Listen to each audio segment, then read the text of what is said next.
আমার নিনজা 650 আছি নেপালে।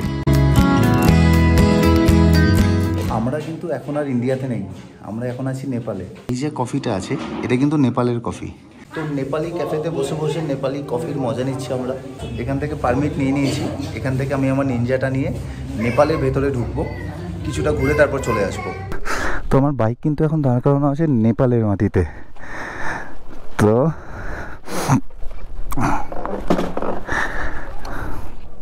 আমি আর শাগনিক এখন দাঁড়িয়ে আছি নেপালের মাটিতে, আর আমার গাড়ি কোল্ড স্টার্ট হচ্ছে এখন নেপালের মাটিতে। একটা ছোটোখাটো ইন্টারন্যাশনালি তো হবে নাকি, একটা ছোটোখাটো ইয়েস। তো এখান থেকে আমার ফরেন বাইক ট্রিপ শুরু হচ্ছে, ইন্টারন্যাশনাল ট্রিপ।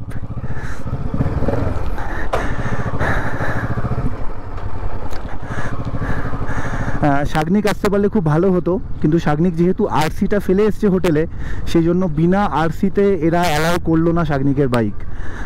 তো সেই জন্য আমাকে এখান থেকে একাই যেতে হচ্ছে। তো এই সমস্ত বাড়ি ঘর রাস্তা যা আছে নেপাল, মানে নিনজা নিয়ে আমি কিন্তু এখন ইন্টারন্যাশনাল ট্রিপ করছি একটা। এই ট্রিপটা শুরু করার আগে কিন্তু আমি ভাবিনি যে আমরা এরকম নেপালের বর্ডার ক্রস করে এদিকে চলে আসতে পারবো, এত কিছু ভাবিনি। এগুলো সব নেপালি কুকুর, দেখতে কিন্তু একই।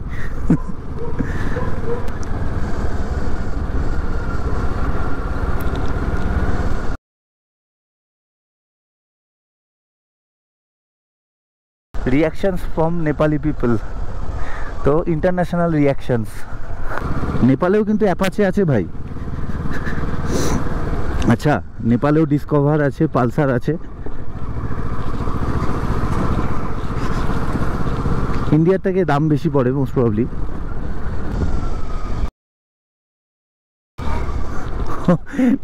নেপালি একটা বাচ্চা ছেলের রিয়াকশনস ক্যাপচার করলাম এইমাত্র।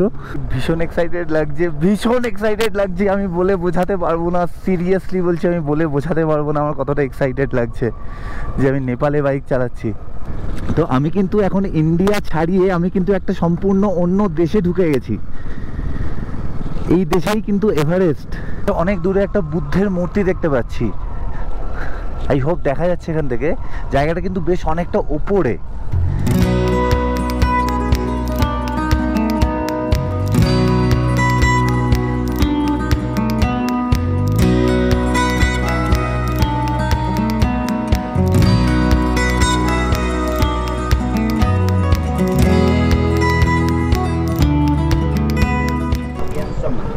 सूर्योदय नगरपालिका अन्तर्गतका सम्पूर्ण वडाहरूमा 9 महिना पुरा। আমি এখন মেন রোড ধরেই যাচ্ছি, আমি এদিক ওদিক ঢুকবো না, তার কারণ কোথায় কি রাস্তা আমি চিনি না, সেই জন্য এখন মেন রোড ধরেই যাচ্ছি।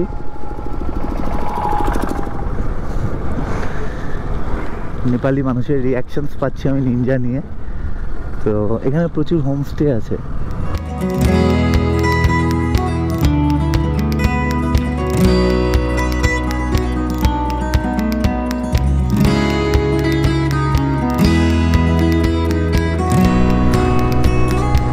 পাশে দেখতে পাচ্ছি চা বাগান, নেপালি চা বাগান।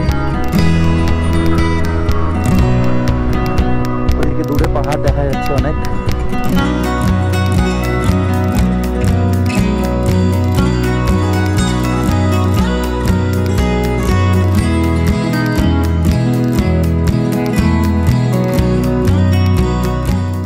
আমাদের যেমন মোবাইল নাম্বারের শুরুতে থাকে +91, তো নেপালে কিন্তু সেটা +9, 1টা নেই।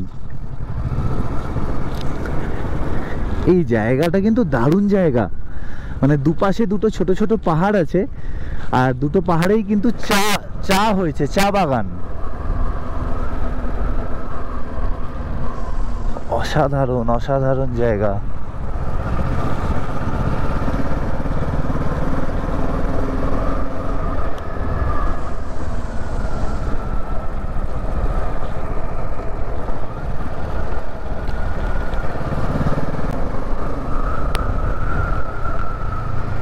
এই জায়গাটা কিন্তু পুরো চারিদিকে চা বাগানে ঘেরা।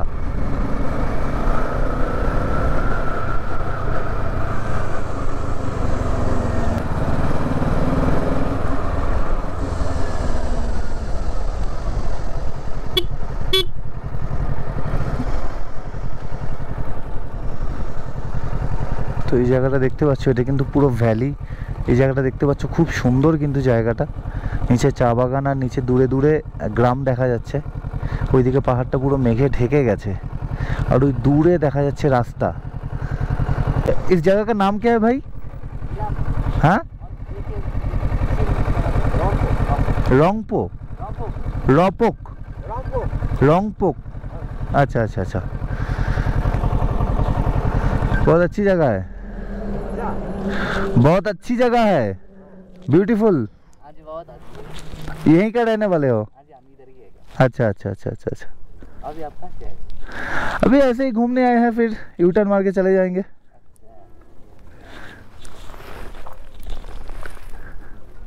यहाँ पे कुछ पगोडा है, मतलब बुद्धिस्ट का कुछ पगोडा मंदिर, बुद्ध मंदिर कुछ है? नहीं है उधर, इधर आसपास में कुछ नहीं है? शिव का मंदिर है, शिव जी का मंदिर है। अच्छा वो इधर नीचे है। अच्छा, वो तो बहुत दूर होगा फिर। नहीं, थोड़ा सा। अच्छा अच्छा अच्छा अच्छा अच्छा। नेपाली में मतलब तुम लोग हिंदी में ही बात करते हो? नहीं, नेपाली। नेपाली में बात कर रहे हैं? हाँ, वो तो होगा ही। ठीक है भाई। নেপালের মধ্যে দিয়ে আঁকাবাঁকা রাস্তা দিয়ে আমি চলেছি আমার বাইক নিয়ে মেচি ভ্যালি টি ইন্ডাস্ট্রি। ওকে,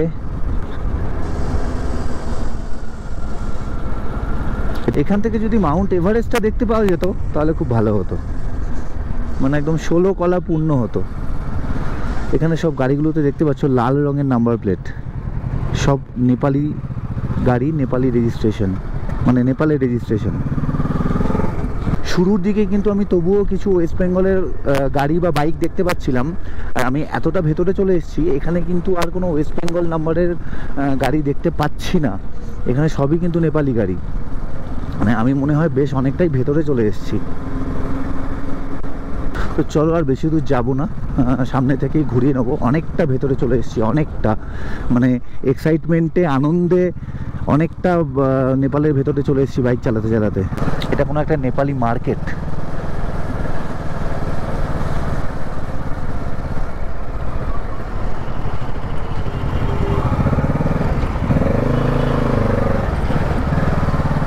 নেপালি দোকানে নেপালি হাওয়া ভরি নেবো নাকি?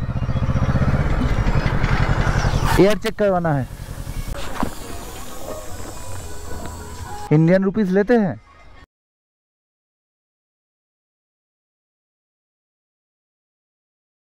হাওয়া আমার বাইকে ছিল, কিন্তু আমি ইচ্ছা করেই নেপালের দোকানে হাওয়া দিলাম। আমার বাইকের টায়ারে কিন্তু এখন নেপালি হাওয়া আছে, নেপালি হাওয়া, ইন্টারন্যাশনাল হাওয়া নিয়ে আমি যাচ্ছি এখন।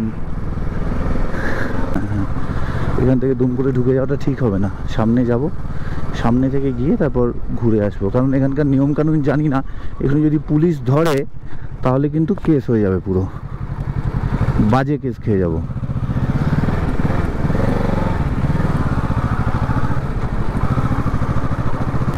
ইন্ডিয়ার টাইমে এখন বাজে দুপুর 2:02, নেপালের টাইমে কটা বাজে আমি জানি না। প্রথমত নেপালে ঢুকলাম বাইক নিয়ে, দ্বিতীয়ত নেপালি কারেন্সি নিলাম, সেটা বড় ব্যাপার নয়, সেটা অনেকেরই কাছেই আছে। তার থেকেও বড় ব্যাপার বাইকে নেপালি হাওয়া ভরলাম ভাই, নেপালি হাওয়া ভরলাম বাইকে। হ্যাঁ, আমার বাইকে কিন্তু এখন ইন্টারন্যাশনাল হাওয়া ভরা আছে ভাই। এটা কিন্তু আলাদা স্টেট নয়, আলাদা রাজ্য নয় ভাই, আলাদা দেশ, আলাদা কান্ট্রি। এইরকম ইউটিউবে কোনো ভিডিও দেখিনি। আমার মনে হয় আমার ভিডিওটাই প্রথম হবে যে ওয়েস্ট বেঙ্গলের বর্ধমানের কোনো বাইক, বর্ধমানের কোনো সুপার বাইক নেপালের মাটিতে চলছে। বর্ধমানের কোনো সুপার বাইক নেপালের মাটিতে চলছে এই প্রথমবার। সো আমার কাওয়াসাকি নিনজা 650 নেপালে, নেপালের পাহাড়, নেপালের বাড়ি, নেপালের চা বাগান, নেপালের রাস্তা, নেপালের সব কিছু, কিন্তু আমি আর আমার বাইক দেশি। বিদেশের মাটিতে দেশি জিনিস, দেশি মানুষ। অনেক দূর গিয়েছিলাম বাইক নিয়ে, প্রায় 30-35 কিলোমিটার মতো আমি নেপালের ভেতরে ঢুকে গিয়েছিলাম। এখন আমি রিটার্ন করছি। আমি আমার নিনজা 650, আর এটা হচ্ছে নেপাল। এইটা ভেবে আসিনি যে আমি এইভাবে বর্ডার পেরিয়ে লিগালি, অবশ্যই ইলিগালি ভেবো না, লিগ্যালি বর্ডার পেরিয়ে এইভাবে অন্য একটা দেশে এইভাবে আমি বাইক চালাতে পারবো, এটা সত্যি আমি ভাবিনি, কল্পনা করিনি। তো এটা প্ল্যানের মধ্যে ছিল না, হয়ে গেল, তো খুব ভালো লাগছে। তো চলো, অনেকক্ষণ ধরে আমি এখানে আছি, এবার বেরোবো। এবার আমাকে চলে যেতে হবে বর্ডার এরিয়ায়, ওখান থেকে আমি আবার ক্রস করে ঢুকবো ইন্ডিয়ায়। স্মৃতিচিহ্ন হিসাবে আমি নেপালের একটা চা পাতা তুলে নিই, নেপালের 2টো চা পাতা তুলে নিলাম অ্যাজ আ সুভেনির। আমার বাইক এখানে রাখা আছে।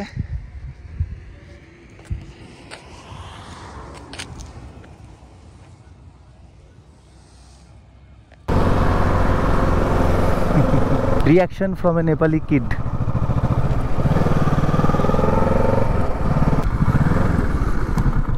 আমি আবার ঘুরে ফিরে চলে এসেছি সেই চা বাগানের জায়গাগুলোতে।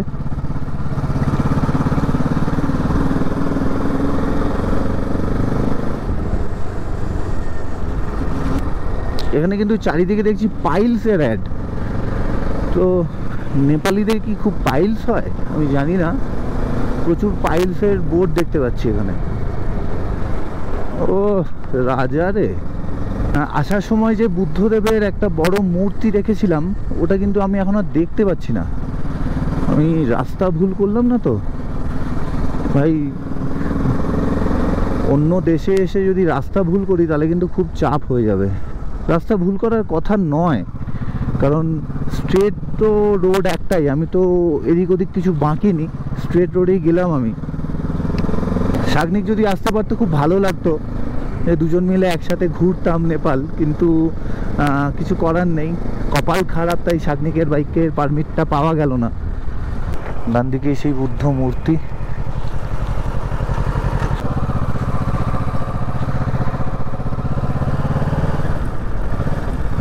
চলো, এখানে বুদ্ধদেবের যে বড় মূর্তিটা দেখা যাচ্ছিল, ওই মূর্তিটা একবার সামনে থেকে দেখে আসি। অসাধারণ! বুদ্ধদেবের মূর্তিটা কিন্তু বিশাল বড়, আর এখান থেকে চারপাশটা অসাধারণ দেখতে লাগছে।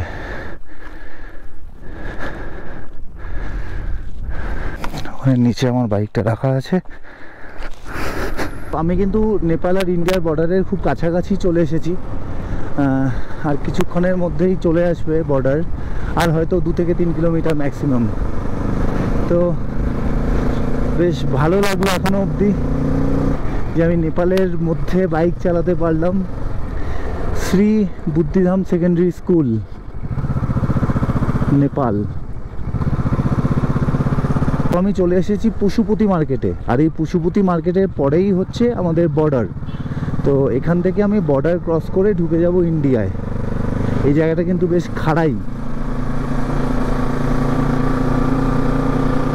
আমার নেপাল রাইড, আমার ইন্টারন্যাশনাল রাইড কিন্তু শেষ হতে চলেছে, আর মাত্র কয়েক মিটারের হয়তো তফাৎ। তো আশা করি ভিডিওটা তোমাদের ভালো লাগলো। ভালো লাগলে ভিডিওটা লাইক করো, কমেন্ট করো, শেয়ার করো, আর তার থেকেও বেশি ভালো লাগলে চ্যানেলটা সাবস্ক্রাইব করে দিও, এটুকুই বলতে পারি। আমি চলে এসেছি একদম বর্ডারের কাছে। বাঁদিকে হচ্ছে চেক পয়েন্ট আর কাস্টমসের অফিস।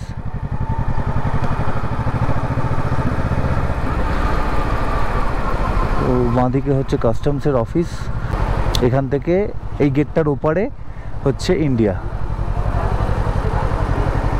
তো বর্ডারের ওখানটা আমি ক্যামেরাটা অফ রেখেছিলাম, রুলস মেনে চলাই উচিত। আমাকে খুঁজতে হবে শাগনিককে।